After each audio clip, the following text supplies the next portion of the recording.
Hey, I am Mustafa Sharif, and thank you for listening to Urbanistica podcast. My guest from New York City, she's working in Project for Public Spaces. Nidhi Gulati. Welcome, Nidhi. Hi, Musaf. It's good to be here.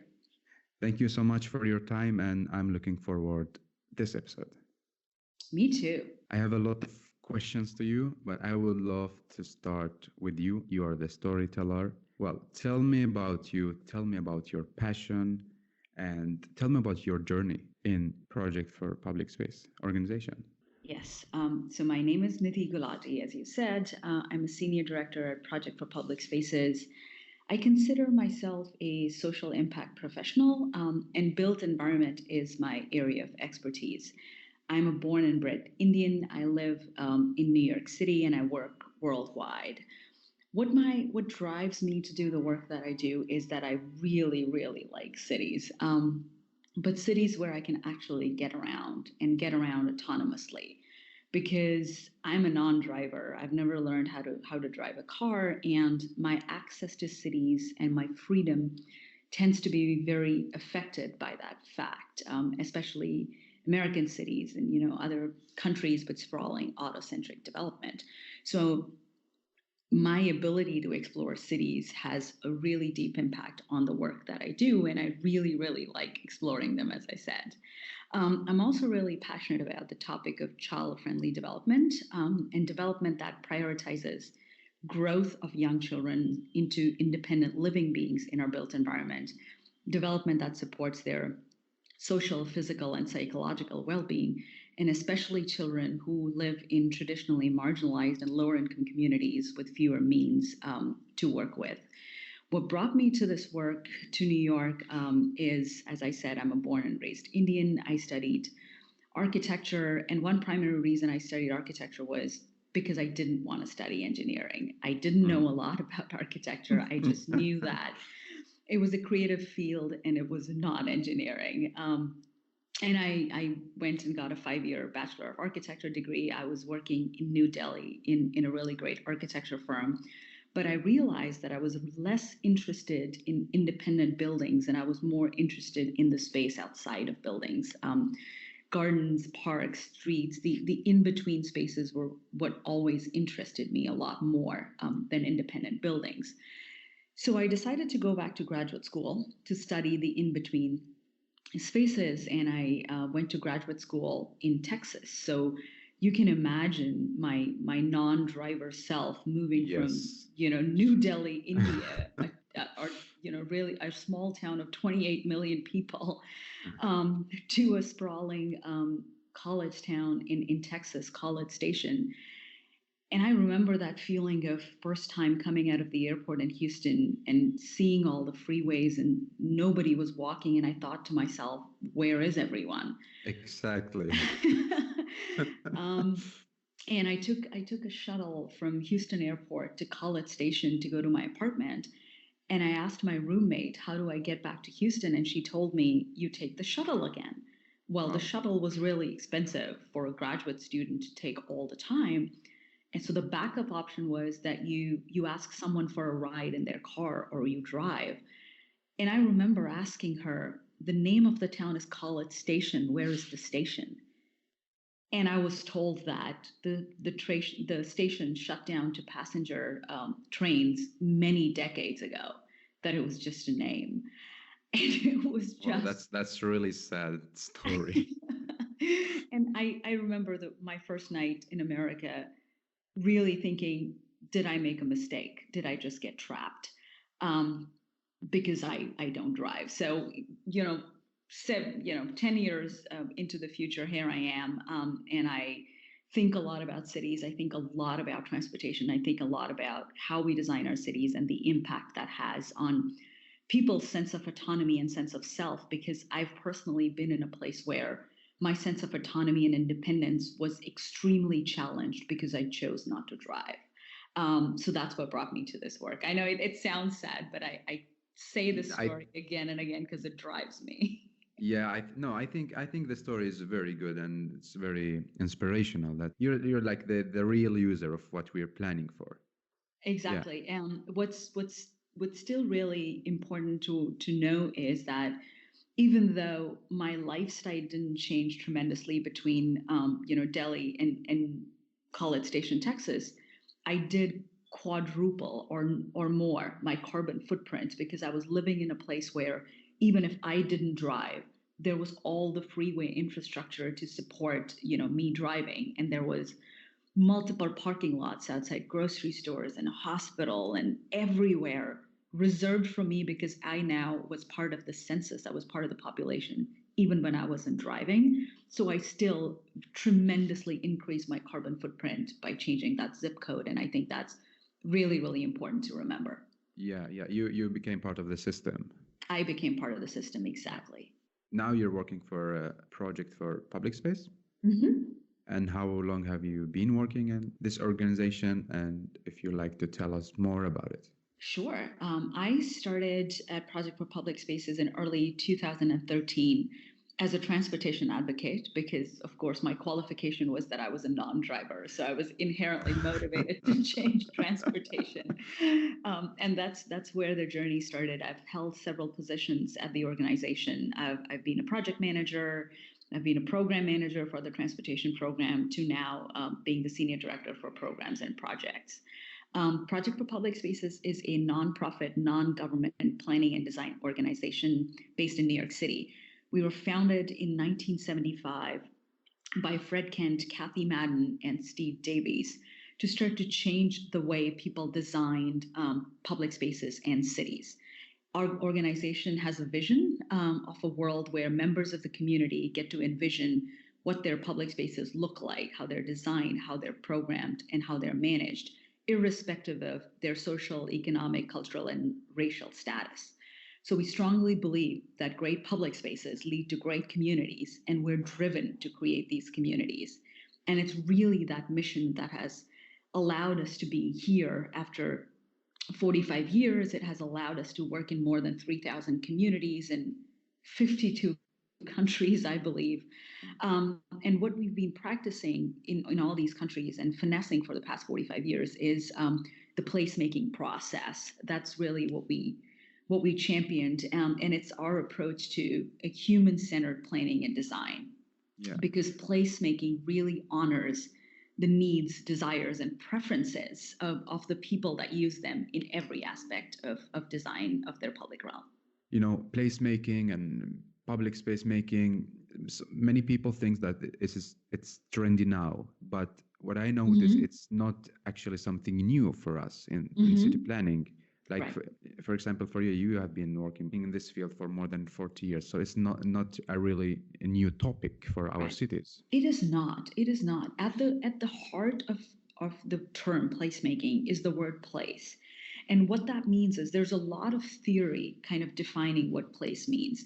In simplest terms, what place means is that there's a space, a geographic architectural entity that has some meaning attached to it. Like it has a story, it has a meaning attached to it that really makes it more than that geographic architecture entity. So think about, how do we use the word place? We say, this is a good place, this is an exciting place, this is a bad place. It always has a quality and a description. So place is something that lives in people's minds, it lives in people's stories, and it lives in people's memories. So it's really a very simple concept that it is a thing, a space, geographic thing with a meaning attached to it.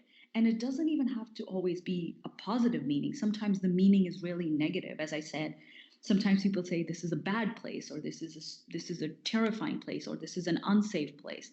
Sometimes that meaning is negative, but our job as placemakers is to allow for as much positive meaning to happen, which is why it's so important for us to be talking to people, because the people who use these spaces are the people who attach that meaning, who tell those stories, who make those stories, who make those memories. So important for us to really talk to the people how they would like to attach meaning, how they would like to tell stories, and what stories would they like to tell.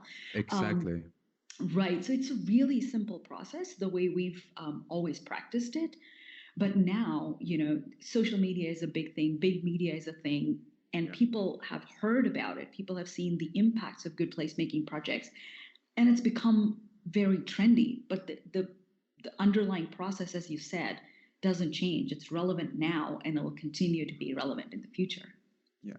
Do you think involving people or involving community in creating public spaces, is it worth? Because many of the clients tell, okay, it's going to cost a lot of money, and what I'm going to gain with this.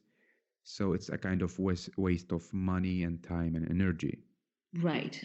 Well, it helps in many ways, I think. First of all, I said placemaking won't occur without individual independent stories that people have in public space.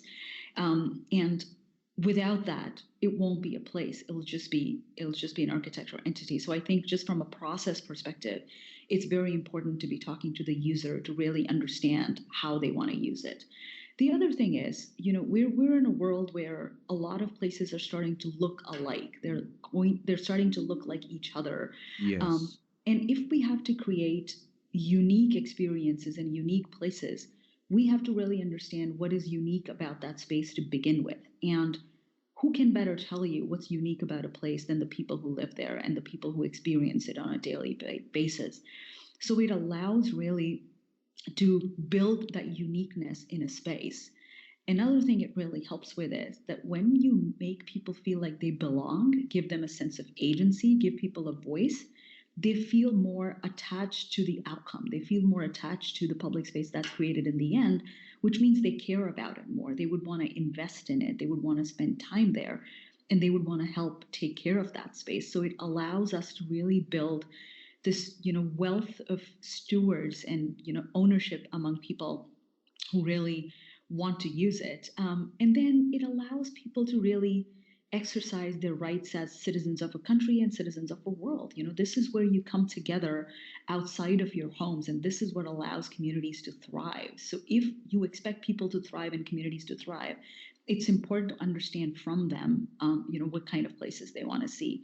And if we don't engage the community, the risk is that it can lead to disinvestment, it can lead to disrepair, it can lead to no use of the public space, and it can also lead to kind of lack of trust in public processes. It can also lead to lack of attachment to one's neighborhood and all these things, because then it feels like your public space is something given to you and not for you and not created with you. So in order to kind of keep away from these risks of the community getting disengaged, it's important to engage them from the very beginning. Yeah, so it's a kind of long-term investment. Absolutely. Yes. Absolutely. Another way that can be very helpful, I know that economic development and small business incubation is really top of mind. Those things add a tremendous value to the uniqueness of a place too, the local economy. And if we start to engage community from the beginning, we can start to understand what are some of those inherent talents in a community, those entrepreneurial ideas that can be brought to the forefront through great public spaces, opportunities that can be created through the public spaces for entrepreneurship and a thriving local economy to exist. Yeah, and this is going beyond the traditional urban design by more understanding the surrounding, the actors, the people. Right. And creating the public Right. space. Absolutely. Absolutely. So, Nidhi, what makes a successful place? You in Project for Public Spaces have analyzed many of public spaces, and then you made a method or a diagram that shows the quality in a successful public space.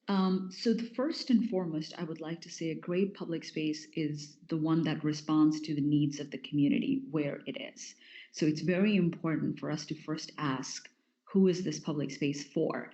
And if it is to become a great public space, it has to really respond to the needs of the community that we expect to be using that public space.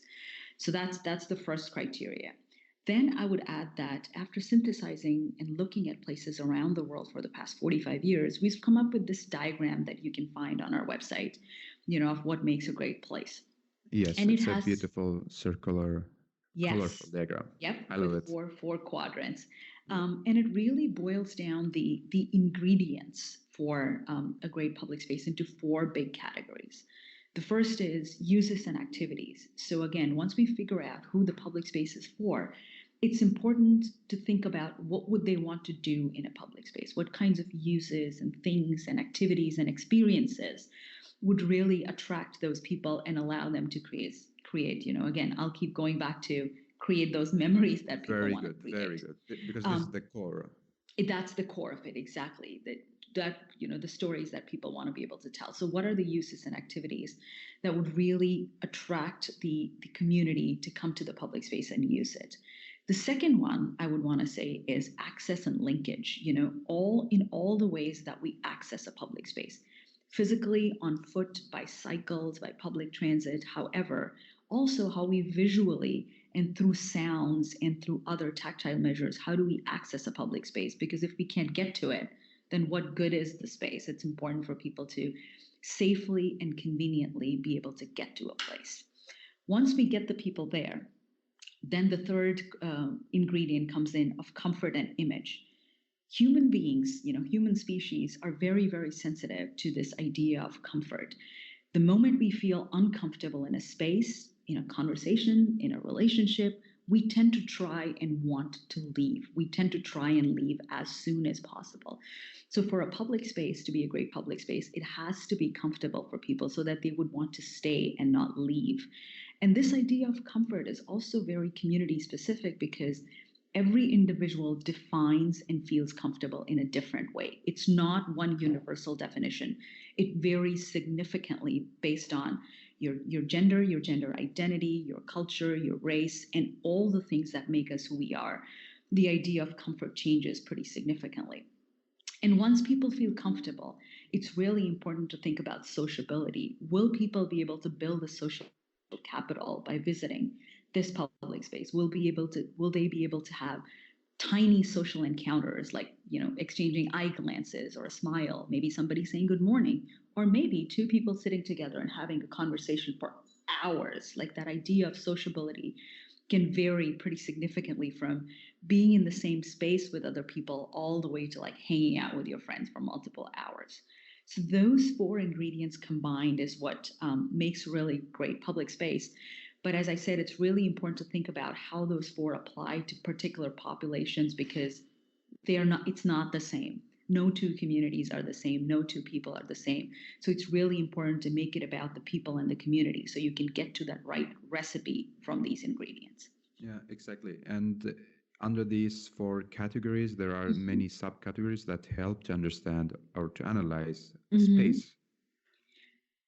I And personally, as I said, Musaf, I like to not think about those outer two categories as much because I feel that they're too prescriptive. Like, those should be created upon understanding the community further okay, and better so that we're not generalizing that five aspects of access and linkage make it attractive for everyone, because that is just not the reality of the way yes, our world yes. is. So your suggestion is that we keep to the four categories and Yes. understand more out from these point of Hmm. views, the space and the Exactly. people. Exactly. I would even say that we work with the community to understand what are some of the characteristics under the four categories and what are some of the performance indicators or measurables or impact categories. That's the outermost wheel.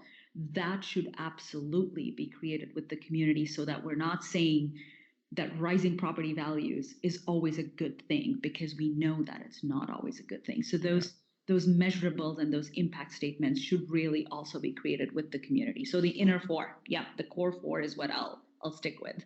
yeah. But I see that the diagram is having a circular form, which means they are equal. But can we prioritize two of them or three of them? What do you think? Possibly, depending on what aspect of the current situation is lacking the most. Does that make does that make sense? Um, So, for example, a Yeah. particular public space, it may already have great access. Like, it may already have, from my personal experience, like, I may be able to walk there very conveniently. I may be able to take a cycle or take the bus there very conveniently. I may be able to see it from a distance and cross the street safely and get there very easily. And I may even live 2 minutes away from it. So the access might be working perfectly. Yeah. But if the other three elements are lacking, then we should absolutely be focusing on those more. So it's I would say it varies quite a lot. But in the end, we would want to get to some sort of a balance between the four, like the end product, if there is such a thing, because we're never done. Yeah, yeah, um, yeah. but the end product we have. This what makes urban planning and creating public spaces interesting because it's a forever project, you know. Absolutely, and that's why we love cities, right? I mean, they Yeah, keep yeah, yeah, changing. They're not the same. They're never the same, and that's just the beauty of the built environment. exactly. Which groups should we consider when we're thinking to create a public space? Because we Mm-hmm. have so many different groups with different socioeconomics levels Mm-hmm. and interest, and yes, so what to focus on? I would say that if we have to focus and prioritize, we should always prioritize the people that don't have the same means as others. We should always be thinking about the populations that are more vulnerable and the populations that are lower incomes and marginalized for decades, if not centuries. If we have to become somebody's voice and if we have to make sure somebody's voice is heard, it should always be the people whose voice doesn't always get heard. So I'll give you a few examples. Yes, yes. If we, for example, if we had to prioritize in terms of age ranges, whose needs should we cater to? As I said previously, my recommendation would always be, let's think about the really young kids who never get represented in the public processes, but probably have the most to gain or lose just by the sheer number of years that they have ahead of them from an investment in the public realm. So let's really think about the youngest of ages. And then let's think about our aging populations who, again, through the place where they are in their life and their reducing autonomy and reducing sense of independence, how do we make sure that their voices are heard? So in terms of ages, I would always say let's go to, the 8 and 80 concept. I would also say 8 months to 80 years kind of concept would be Okay. what I would say. If we were thinking about in terms of abilities, should we be focusing on the fully functional, able-bodied adult? Probably not, because they know how to get their needs met. They have a pretty significant voice, and a place that works for the less abled person would work just fine for a fully abled person. So we should always be thinking about somebody who's differently abled, less able through some circumstance, and how their needs get met. Um, and in terms of the racial and cultural balances, you can say in the United States at least that there are groups that have been significantly marginalized over centuries and do not have a voice in the public process, do not always get a voice in the political process, in the decision making process. So how do we really ensure that the people who haven't had a voice really get a voice? And they should be our priority one, level one kind of audience for the community engagement process. Yes. You might know that we here in Sweden now we have from the Swedish Mm-hmm. government that called the Right for the Children. Mm-hmm. And when we plan new development, urban development, we have to talk to the kids Absolutely. and ask what they need, what they imagine. So now it's from the 1st of January 2020, it's Mm-hmm. actually a must to do on the list, which That's is really fantastic. great. Yeah. That's really fantastic because the number of kids in our cities is increasing significantly. And I was recently made aware of a statistic that by 2050, half of our city's population would be children under the age of 13, I believe. Don't quote me. I may be wrong on the exact Yeah. number. But even if it was slightly different, imagine the percentage of a city's population that is made up of kids and their caregivers. So that is the most dominant population. How can we ever design a city without talking to the most dominant population Yes. group? Yes, exactly. Which kind of city are we planning if we're not talking to the Exactly. users? Exactly. Absolutely. And as I said, they have the most to gain or lose from their cities. The way their brains are being developed, their social skill, their psychological skills, their sense of tolerance, their sense of, understanding different cultures, races, languages, all that is developing at a much faster rate. So public spaces can be so much more impactful on the lives of these developing brains. And if we don't think about them, then we won't think about their development in those regards. Kids really smart because when we're talking about we call it the dialogue for the plan for Mm-hmm. urban planning.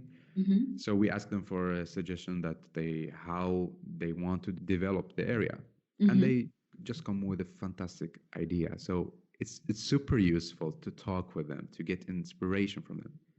Right. And they have their, I mean, at their most creative age. They aren't bogged down by policies and systems and rules and Yeah, yeah. codes and zoning. Exactly. The boring part of the story. Exactly. They're so much more creative, Yeah. and we should really find as many ways as possible to leverage that creativity. Yeah, that's fantastic. We are talking about Sweden now. Here in Sweden or in Scandinavia, if I just Mm-hmm. have to say, marginalize that, we have 6 months of beautiful weather and we Mm-hmm. have 6 months of winter and snowing Right. weather. Right. So, in many times of the year, our public spaces are not functional Mm. and it turned to be like really off from the city. So, do you Right. have any suggestion in your mind because you're not really here, so you might have mm, something to inspire us? How do we deal Right. with this? Right. I think with winter weather, we do get some of that in New York. Get some winter, although today it's looking like a beautiful spring day. For winter weather, it's really important to think about the things that people already do in winter weather. It's like, what are the types of things that people like to do in their spare time, and how can we bring some of that activity to the public space? How can some of those activities be brought out? Because the fact doesn't change that people like to be social, people like to be with other people, and they want a reason to come together. And hosting in somebody's home, that's a huge pressure. So public space again is that neutral ground, technically all free, funded by our public resources. So it's not one person's responsibility, it's everybody's responsibility. So thinking about the uses that people already kind of like to do in the winter and bringing them out into public space, for a community or members of the community who like to ice skate, can we build an ice skating rink in the public space? For people who like to come out, sit next to a fire pit and roast marshmallows, I don't know, like, can we, in a contained environment, create that? And then festivals that people already like to celebrate. Diwali is our biggest festival in India. Um, so can we have like markets outside in the public realm with the festivities? So actually give people a reason to celebrate outside in the public realm. In New York, we have some pretty phenomenal winter markets and Christmas markets, which I know is not just a New York thing. I've heard that Yes, lots of yes. different countries have them.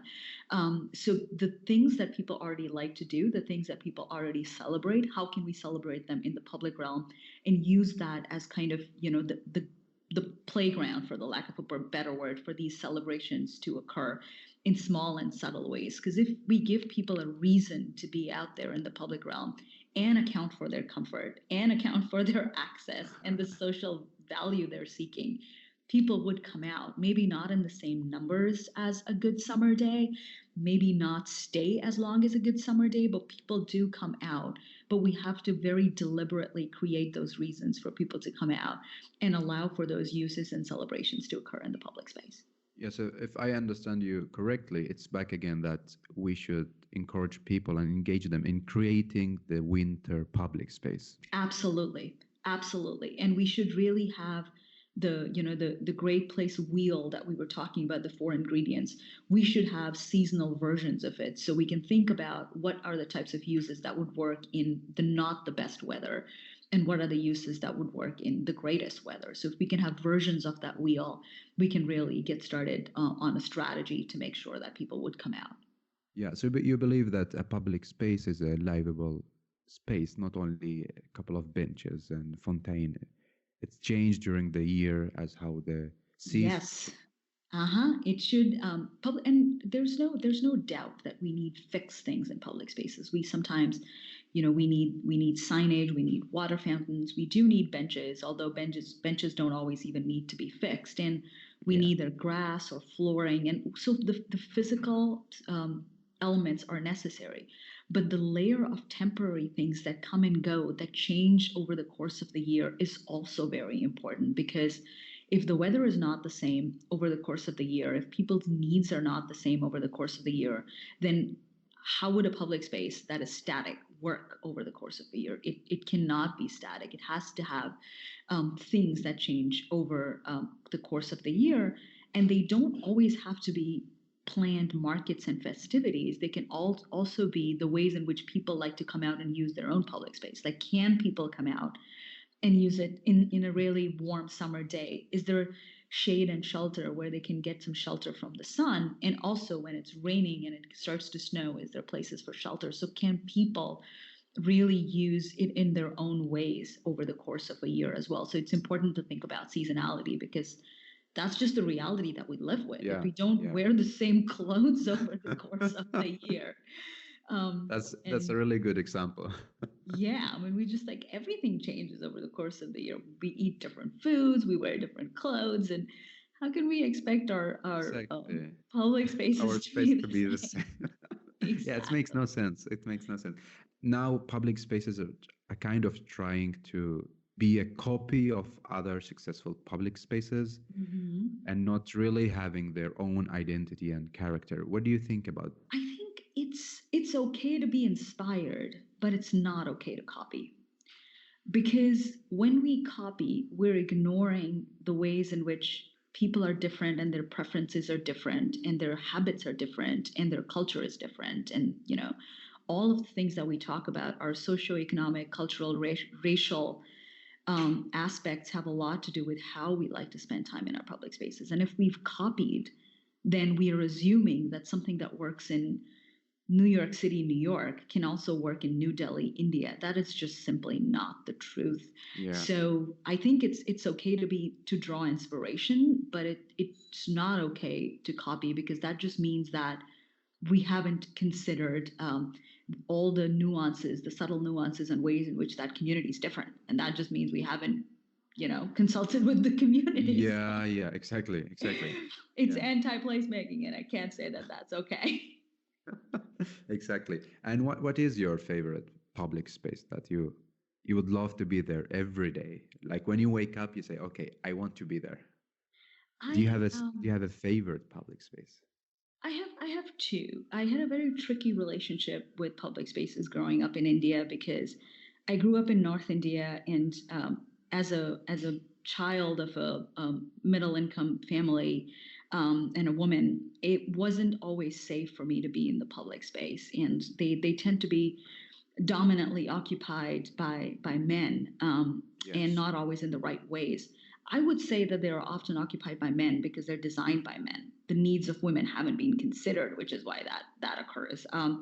But we can have a totally different podcast about the gender in Yes, public I space. would love to talk. I would love to talk about this and just inspire all the urban planners, the communities, because it's so important. Absolutely. So I had a tricky relationship growing up, but there was this place when I was working as an architect in Delhi. There was this really simple shopping complex in the neighborhood where my architecture office was, where there was a central courtyard with a fountain that never worked. Um, that we used to always, like me and my friends, would always just go there, sit around, and talk for hours. You could always see other people. You could sit on, the non-functioning fountain. And Indians do a really good job at the informal economy around food. So there was always, some street vendors that we could buy food from, get a few cups of coffee, in not spending a lot of money. We always spent hours there. It was one of my favorite things to do. And it was amazing because many years later, I read the book, The Great Good Place, by the author Ray Oldenburg, and he talks about the idea of third places. And it made me realize that simple fountain, and that experience I was having, was really our third place. We used to just leave work and automatically gravitate there so that we could spend some more time with my friends, and that was amazing. In New York, I have a favorite place too. Washington Square Park is very close to where our office is. It's kind of the informal quad of NYU, New York University, and it's this amazing space that's always different. Like, even if the sun is out, people are out. It doesn't matter if it's a winter day or the summer day. there's so many different places to sit. There's so many different kinds of people that walk through there. And there's so many different types of people who activate the park in their own way. Like you can always see somebody playing the violin or somebody playing the piano, somebody's Yeah. trying to sell something, political activism pins and things like that. And on summer days, you can see people doing chalk art and this person who brings out like big balloons, like Wow. the bubbles, like the big Yeah, yeah, bubbles, yeah, and yeah. kids playing in the bubbles. And it's just always different. And it does also have a pretty iconic arch on the northern end that people have seen in movies and TV shows about New York. So it does have that iconic image to it too, but it's always so different, and we're just so fortunate that our offices are not that far from there, so I get to go there quite often. So those two would probably fall at the top of and they're totally completely different from each other, but they were I had some pretty amazing experiences in both those places. Yeah, that's really beautiful. I think you're lucky having a great public space close to your working place. Yes, it is. We are very fortunate. Yeah, that makes you more creative. Absolutely, absolutely. And every time we need to take a breath, leave work for a few minutes, or just in between phone calls and meetings, it's right there. So it just allows you to like de-stress and see other people and observe some really fun activity that allows you to feel more human and part of a city and part of a community. Yeah. Last week I had an episode with an urban planner, a Swedish urban planner. His name is Alexander Stahl.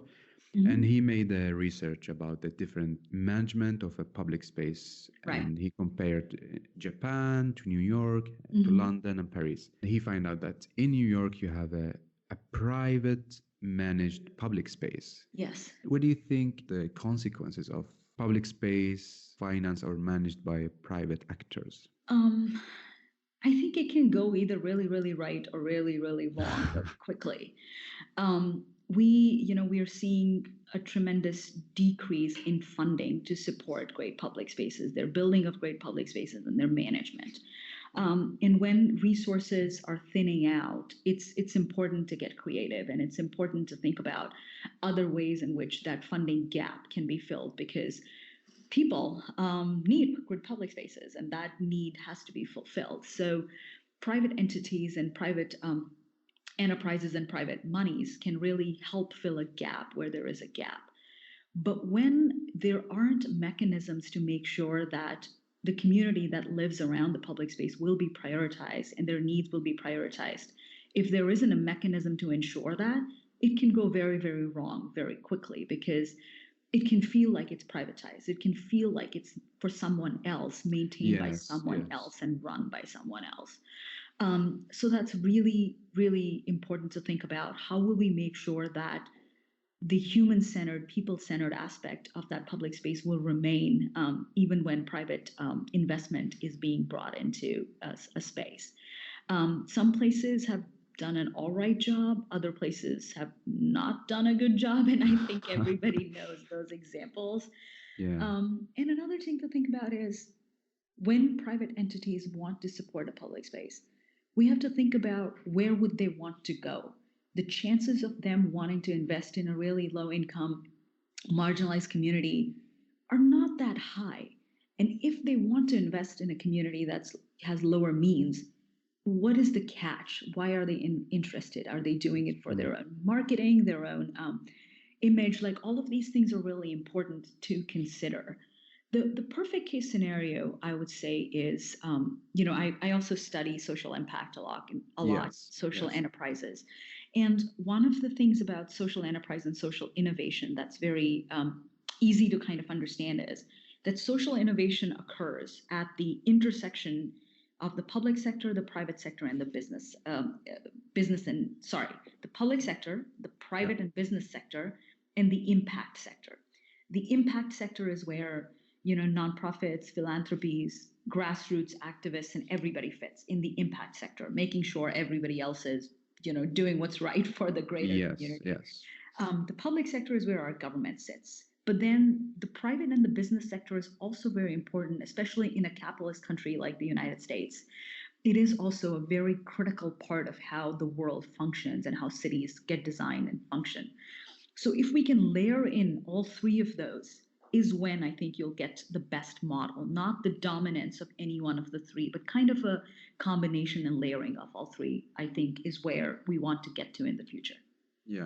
Do you think the municipality is responsible for all these three to interact with each other? They can be, but if they're not taking that charge, then the impact sector, I think nonprofits and advocates and non-government agencies are really good at making sure there's accountability, making sure that there is a collaboration and an overlap. So I think public entities and the nonprofit sector can both play a tremendous role in making sure that overlap occurs.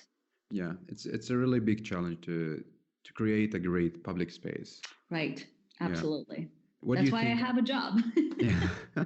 And you're doing really good. Thank you. What are the other challenges that public space facing? Right. I think the ongoing issue of public spaces and the future of public spaces is who has access to public spaces. Because traditionally, wealthier communities have always had better access. And when that happens, not everyone gets to reap the many benefits of great public spaces that we now know about, all the benefits that good parks and plazas and good streets have for communities. So if everybody doesn't have equal access, then everybody doesn't draw equal benefits from the public spaces. And it's really, really important for the people who don't have access to big backyards or private clubs or front yards and gardens and lawns of their own. So I'm a renter in New York City. I don't have a backyard. I don't have a front yard. I really rely and count on my public spaces to get a lot of my general social capital and feeling like I belong in New York City. So I need those. So it's important to think about who has access. And if we don't have access, we also will not have that common ground in our cities that we need so much to just be engaged people and engaged citizens of the world. So that access issue has existed in the past. It will continue to be a challenge that we face in the future. Yeah. The second one I said was we already briefly talked about it. The funding challenge. Funding to build and maintain good public spaces is decreasing. At least that's what we see here in the U.S. So which almost makes us have to rely on private sources for that purpose. And when there aren't enough mechanisms to ensure that there will be an overlap of the three sectors, and it's really can be really dangerous, especially when investment in public space is kind of used as a proxy for bad development or for gentrification. What are some of the private forces trying to hide by investment in public spaces should also always be questioned. For me personally and my own experience, I would say cars are a challenge, a huge challenge. Automobiles, especially in emerging economies and emerging cities like my cities in my own country. We're given over our precious public space to accommodate these private gadgets that literally increase the footprint of a human by more than 10 times. Wow. And increase the carbon footprint. Like think about the amount of space one human needs and a car needs. So we're trying to accommodate in a very tight kind of geographic area.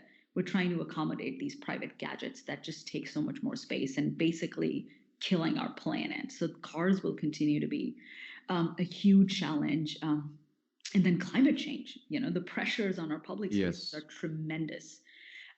They are a crucial part of our physical and social infrastructure, which makes them a crucial part of our physical and social resilience infrastructure. So in a time where funding is vanishing, public spaces are expected to do so much more than provide just gathering spaces. And that will continue to be the balance that we will have to strike in the future of how our public spaces become ultra smart, become part of our social and physical resilience infrastructure, and continue to provide that common ground in our communities that we need so badly. Yeah, so many and so big challenges that need a lot of co-creation, co-working, co-thinking to pass these challenges. Absolutely. We'll all need to work together. Yeah, exactly. Yeah, because as you mentioned, municipality cannot only solve all the problems, and private sector as well. So it's about co-collaborations. Right. And municipalities can regulate things. Municipalities can try to control what some of the private entities are doing. But unless the private entities become part of the social impact sector and having the impact on their own right, we will not be equally successful. So we all have to work together because our environment is tied, our planet is tied. We're all at the end of the day living in the same country, and our planet is that one country. We're all connected, and we'll just have to work together. It shouldn't be allowed for one group of people or one country to either destroy it or have to redeem it and fix it. We'll all have to work on it together. Yes. If you take us to the future, what is a smart city for you? I think a smart city, in my opinion, is one that I will keep going back to the same thing. The one that really respects the needs of people that will live in those cities, because our habits, our patterns, our desires are pretty standard from the time that people started observing human behavior. So how do we use the smart city technology to understand human behavior and kind of cater to that better? And how do we actually use technology for community good instead of individual good? We need to stop thinking about one individual person and one individual person's well-being and future outcomes. We have to think about our society, our community, our neighborhood. How do we leverage technology for communal good? In all the conversation that we've been having around autonomous vehicles and autonomous cars, I want to talk about autonomous buses. I want to talk about autonomous trains. Like, that's true. How do we get more people to where they want to go together, so they don't have to sacrifice their social life, they don't have to sacrifice feeling like a part of the community, and get to use technology for the benefits. So the smart city of the future is one that respects the needs of human beings that we already know, prioritizes well-being for people who have traditionally been left on the sidelines of decision making and are traditionally marginalized. How do we really cater to those using technology, and how do we cater to community good instead of the individual good using technology? Those things is what will make a smart city really smart. Yeah, exactly. So for you, technology is a tool to make a smart city more social. Exactly. And accessible for all different groups in the society. Exactly. And I have the same approach towards cars and as I do to technology. Like, they should be serving the things that us as communities need instead of us serving them and creating space for them. It should be totally the other way around. Yeah. And what other things you do in Project for Public Spaces apart of designing or creating a public space? So we also have, we're a mission-driven nonprofit, as I said. So we also have our own nonprofit programs internally that target thought leadership, constantly exchange of knowledge from around the world of what's working, what's not working. And we also are constantly creating new tools that we apply in our projects and that we also make available to communities around the world to use to benefit their public spaces and to analyze their public spaces and come up with recommendations for their own public spaces. So we create this database of case studies and wealth of knowledge from around the world and distill tools out of it. And that is part of our programmatic portfolio.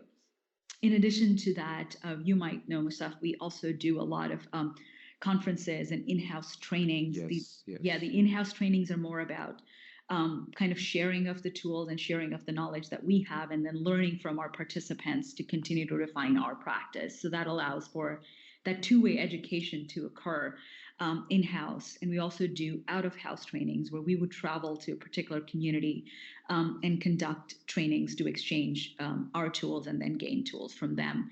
And we also do conferences. So we do Placemaking Week conferences. Last year, that was in Chattanooga, Tennessee. The next location is yet to be disclosed. But we also have our Walk Bike Places conference coming up in Indianapolis in August this year, which is a conference focused more on mobility and transportation in our street infrastructure. And that one is going to occur this year and happens every 2 years as well. So it's kind of a trifecta of thought leadership and changing the conversation around public spaces, on the ground projects, and then constantly bringing people together for exchange of knowledge and ideas. Yeah, that's really fantastic because I'm following the organization on the homepage, LinkedIn, Instagram. It's so much inspiration. Of course, I'll let our team know, and I'll make sure that they know that the voices are being heard and inspiration is happening. A big greetings from the heart of Scandinavia to all of you. Absolutely, absolutely. And there are other ways for us, to follow the work that I'm doing. Obviously, hashtag placemaking anywhere is an important way to figure out. I'm also building on my interest of child-friendly cities with hashtag cities for kids. So that's a great way to interact with what I'm doing and share with me what somebody else might be doing. So tag all the ways in which your city does or doesn't cater to the needs of the youngest people, and that'll be really great too. Of course, of course. And tell me more about the team in the organization. We are slowly developing sub teams within the organization, but we work across teams a lot here. We're a fairly small organization. We are around 25 people in the office. Everybody's based in New York City, and we travel the world as we do the work. So we rely on each other pretty heavily for expertise, and we all come from very different backgrounds. Some of us are architects, including me. Some of us are urban planners. We have environmental scientists. We have anthropologists in the past, and people from just like very different educational backgrounds. So we have to rely on each other pretty significantly to continue to provide a more comprehensive set of services.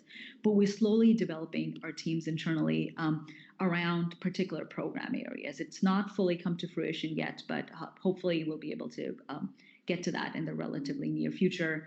But I don't think that working across the organization and working with people from other teams will ever change. That's just makes us a more kind of comprehensive skill set and a strong organization. Yeah, what a great mix within the team. Yeah, we're fortunate. We like the diversity of backgrounds and knowledge that we bring to the table. That's really fantastic. Nidhi, what is the next step for you? Continuing to do more of what I already do, and really, really getting to focus on kids, larger social problems, tackling climate change more head on, and really thinking about ways in which we can mitigate the impacts of climate change by actually focusing more on the social infrastructure. We feel like social infrastructure and social resilience often gets ignored, but at the end of the day, it's important how many people you know and who's going to come to your aid if you're ever in a state of distress. So really, really getting to focus on social resilience, cities for kids, and more placemaking or cities all around the world. That's what's next. I'm looking forward to follow you and doing the different project because this is inspiring us so much here in Europe. Me too. I look forward to staying in touch with all the great things that you talk about and all the other people you bring to the podcast. This is really great. Yeah, of course. Thank you so much. Well, you shared with us a lot of great things. I'm very thankful for this. If you summarize everything in 3 takeaway messages, the most important things. Mm-hmm. Never lose sight of who's not at the table and who's not getting served in your communities, by the government, and by the processes. I think it's extremely important for us to think equitably, for us to really think about all people in our cities. And we shouldn't lose sight of somebody who looks different from us, sounds different from us, eats different foods from us. Never forget that our city is that much stronger, and our diversity really makes us who we are.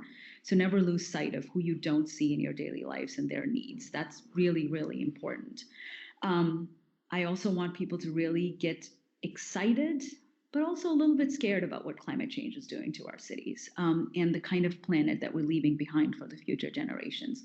Let's think about what is it that we're doing today that we could be doing differently so that we leave a better planet. And a lot of that comes down to making sure that the city policies, the state level policies, and the country level policies are working to ensure that the tomorrow will be sustainable in some way, and we're not leaving a worse planet for the future generations. And then never forget the power of the city, our most complex system that we know, the power of the city in combating all these challenges. Cities are phenomenal engines of change. They're the testing grounds of any and all ideas. And let's not discount the value of changes in cities and how they can inspire each other, and always, always, always learn from other cities. See what somebody else is doing. Don't always look to the west of what's happening. I think cities all around the world have phenomenal knowledge and ways in which they've thrived over centuries and millennia, and let's all learn from each other because we'll all need to come together to combat any other challenge. So yeah, equity, climate change, and cities. Those will be my three. Yeah, thank you so much for your time, and thank you so much for all the knowledge and experience you shared with us. And I'm looking forward to record more episodes with you because I think you're inspiring us. You're inspiring the world. You have so much to tell. And I believe in collaboration for a better planet. Absolutely. I'm looking forward to it. Thank you so much for listening to this episode. I am Mustafa Sharif, and thank you for listening to Urbanistica Podcast. Have a good life.